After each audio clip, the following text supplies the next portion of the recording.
I dag der skal vi lære om dovendyrets meget interessante og spændende natur. Skal I bare komme direkte ned i det? Det synes jeg, vi skal, Dorit. Det lyder så rigtig god idé. Ja, netop. Der findes nemlig 2 slags dovendyr. Det 3-tåede dovendyr, som I kan se der, og det 2-tåede dovendyr. Det 2-tåede dovendyr, det kan karakteriseres på dens meget tryndeagtige næse. Som er meget større end det 3-tåede dovendyrs næse. Derover så er det 2-tåede dovendyr, det har en meget blødere pels end det 3-tåede dovendyr. Fordi det 3-tåede dovendyr, det har en meget, man kan sige, stift og hård pels. Nå, god den der. Ja, jeg har tænkt meget over det. Det er godt. Det 3-tåede dovendyr, det kan specielt karakteriseres på dens meget glade ansigtsudtryk. Og næsten hippieagtige fasong. Ej. Så står sådan lidt dårligt. Det var fandme god der. Ja, så går vi sgu videre. Ja, generelt så kan man sige om dovendyret, at den har et lille rundt ansigt med små øjne og ører. Ja. Det er ligesom dig, Dorit. Du har også små ører. Det er ikke fedt, det der. Det er ikke fedt på nogen måder. Nej. Nå. Ørerne er gemt i pelsen, og øjnene vender direkte frem. Dovendyret kan se farver og har en god lugtesans. Men de hører dårligt. Dovendyr er 50-74 cm høje. Ja, Det er altså rigtig imponerende, det der. og de vejer 4-9 kilo. Ikke mere end det. Nej, ikke så meget, vil jeg sige. Dovendyr, det bliver kun 20-30 år gammel. Det er altså heller ikke så meget. Nå, de har en lille hale, og han og hunder, de er altså lige store. Ja, netop. Det er ligesom os. Det er ligesom os mennesker. Vi er også lige store. Det er vi.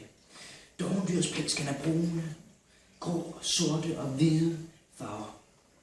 Og nogle af de 2-tåede kan også være røde. Røde dovendyr. Armene er længere end benene, og dovendyr bruger deres krogede kløer, når de hænger under grene eller bevæger sig op ad en træstamme. Ja, Det kan vi rigtig godt lide, også Dorit. jo, det kan rigtig spændende, det vil jeg sgu sige. Og Og så så elsker træstammer. nu skal du ikke afbryde, vel? Nej. Undskyld, Dorit. Ja. Nå, og samtidig så vækker kløerne som et godt våben mod fjender. For dovendyr har nemlig masser af fjender. Godt, børn. Nu skal vi nemlig videre i programmet og få lidt mere information om dovendyret. Det lyder som en god ting. Dovendyret er et pattedyr, som lever det meste af sit liv højt oppe i træerne i den tropiske regnskov i det nordlige Sydamerika.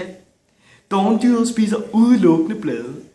Bladene er dog meget svære at fordøje, fordi de indeholder rigtig meget cellulose. Og ikke nok med, at bladene er svære at fordøje, så indeholder de heller ikke ret meget energi. Det er ikke så godt. Fordi bladene er meget svære at fordøje, så har dovendyr nemlig udviklet et fordøjelsessystem, som ligner drøvtippernes. Ej, spændende. Vi kan nemlig rigtig godt lide tarme her på programmet. Det er altså lidt ulækkert, det her. Fordi at bladene, de ligger nemlig i tarmen, dovendyrets tarm, i flere dage, indtil de bliver nedbrudt. Da dovendyret er nødt til at være forholdsvis stor for at kunne indeholde dens enorme tarm, men stadigvæk ikke veje for meget til stadig at kunne hænge i trækronerne, så har dovendyret ikke særlig mange muskler på grund af det. Og derfor så bevæger dovendyret sig ikke ret meget. Den kan heller ikke hverken gå eller stå, som de fleste pattedyr kan. Og det er kun meget sjældent, at man ser et dovendyr svømme. Men ved I hvad, børn? Dovendyret er faktisk som udgangspunkt en rigtig dygtig svømmer. Det er det. Det er sgu rigtig dygtig svømmer, ja. Ja, Nå, lad os gå videre. Dovendyret behøver ikke at bevæge sig ret meget, fordi de kan dreje hovedet op til 180 grader. Cirka en gang om ugen kravler dovendyret dog alligevel ned fra træet, for at komme ud af med sin afføring. Afføring. Ja, det er lækkert. Dovendyret graver et hul i nærheden af træet, hvorefter den skipper ned i hullet. Når dovendyret skal af med afføring, kan det tage rigtig lang tid. Det kan tage alt fra 20 minutter til 2 timer. Wow. Rigtig 2 lang tid. timer? Ja, det skider rigtig lang tid. Ja. Når dovendyr så er skidt, dækker den hullet til igen, så dens afføring ikke kan opdages af fjender. Dets afføring virker som også som gødning for træet. Men dovendyrs afføring bruges også til andet end gødning. For træerne, for i paringssæsonen bruger det kvindelige dovendyrs dets afføringslugt til at give besked til de mandlige dovendyr. Det er godt nok imponerende, synes du ikke det? Det er det. Og ved I, hvad de så gør? Så gør de så klar til at parre sig. Så skal de bare både løs, de skal. Ja, det skal de.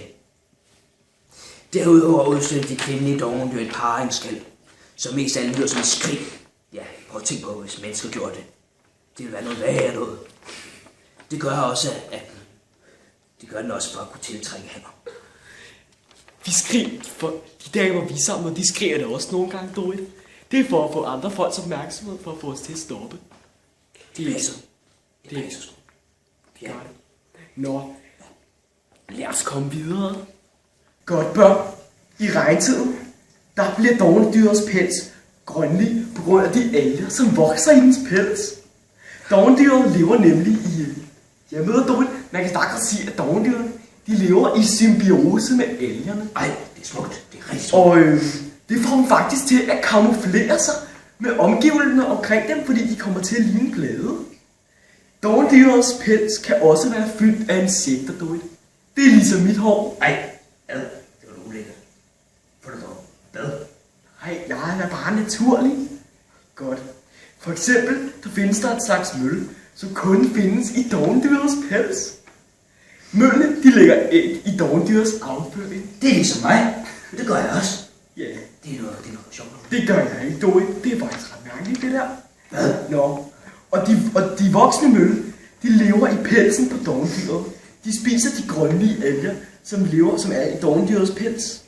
Og forskere har fundet ud af, at der kan være op til 900 forskellige slags insekter Det var mange. i pelsen på et enkelt dovendyr. Jeg synes, det er så imponerende.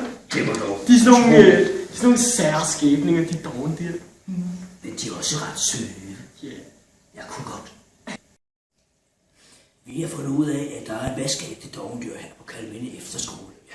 Så skal vi bare tage ud og filme den i dens naturlige miljø og omgivelser. Så skal det nemt. Lad os gøre det. Til spændende lande i en flyvemaskine. Først tager vi til Afrika, hvor alle de er sorte og ingen tøj har på. Ligger i en hængekøj, dogner hele dagen og spiser kun banan. Godt børn, det er Henrik Schulze og Dorit her. Vi har fået nys om, at dovendyret skulle befinde sig i et lokale direkte over os, så skal vi ikke skynde os derop Det er jo og utroligt spændende. få et indblik af dens meget spændende natur. Ej, Jeg synes, det er ret spændende. Synes du ikke også, det er Dorit? jeg synes, det er utroligt fedt.